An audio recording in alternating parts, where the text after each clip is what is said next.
in the maximum likelihood discriminant rule, we just classified to the population that had the highest likelihood. But we took no account of the fact that some populations might be more populous than others. So there might be in other words, there might be a prior probability that you belong to some population rather than another one. So for example, suppose you're randomly screening women for breast cancer. Now most women don't have breast cancer. So if we just use the maximum likelihood discriminant rule, we'd like to make a mistake because we're ignoring the fact that most of the population is cancer free. So what we want to do now is develop a classifier that takes into account a prior probability. Okay, so let's let pi k be the probability that a case is from population k. And this is before we observe the measurement for that case, so before we observe x. Okay, so these probabilities have got to add up to 1, of course. Then we want to figure out, well, how should we classify in this case? There's various ways of doing this. One way is to use the Bayes classifier. So the Bayes classifier is that we classify x to population k if probability that y equals k given x is bigger than probability that y equals j given x, where j does not equal k. So y here is the class label, if you remember. The class label.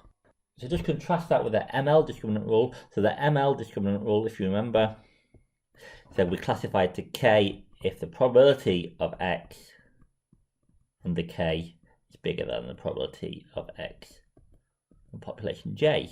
Okay, so that was the ML classifier. Now we're going to want these posterior probabilities instead. We're going to pick whichever class has the highest posterior probability. Well, what is that? Well, we can use Bayes' theorem to work this out. What's the probability y equals k given x? Well, that is the probability of seeing x if we're in population k. So that's f of x, fk of x, times the prior population, pi k, or is the prior probability that we're in class k, divided by the sum of these things. So we've said that the Bayes classifier is to assign x to the population that maximizes the posterior probability given x. And that, we claim, is equal to the value of k that maximizes delta k of x, our discriminant function, where now we modify the discriminant functions we had before to be mu k transposed sigma inverse x, which is what we had before, although I had a 2 there, I just moved where the factor is, so we've got minus a half mu k transposed sigma inverse mu k, and the new bit is we get a plus log pi k. So I'm going to ask you to work through the proof of this on the example sheets. So one thing to note here is if the pi k's are all constant, so if pi k is 1 over g for all k, then the Bayes classifier equals the maximum likelihood classifier. So we're not changing anything, because if they're all the same, these bits, we can ignore them when we do the maximization. Now if we have two populations, before we had the ML rule, the ML classifier was classify to population 1 if A transposed X minus H was bigger than 0. Okay, so that's what we had before for the maximum likelihood classifier. The Bayes classifier is classify to population 1 if A transposed X minus H is bigger than log pi 2 over pi 1.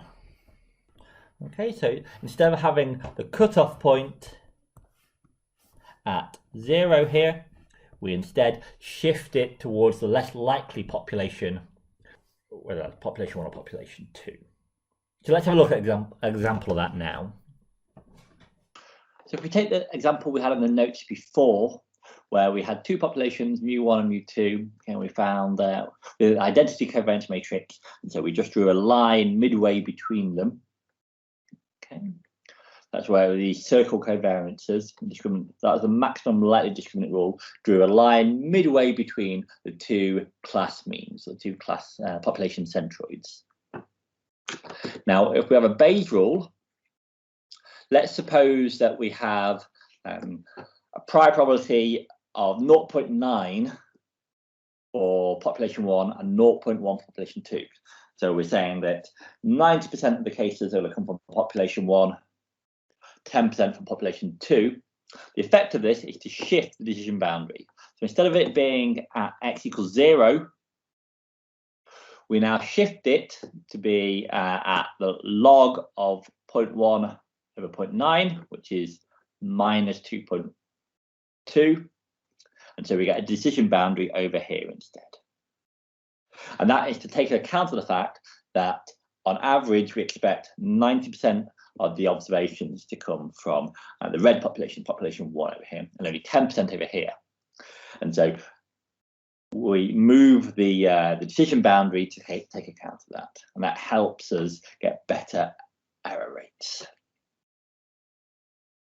Now, in practice, of course, we might not know these population probabilities, pi k, but if we don't know them, just like we did with the population means and the population variance, we can estimate them. So our estimate of pi k, the probability that you're in population k before you see any data, is just the number of data points in population k in the data divided by n, the total number of data points.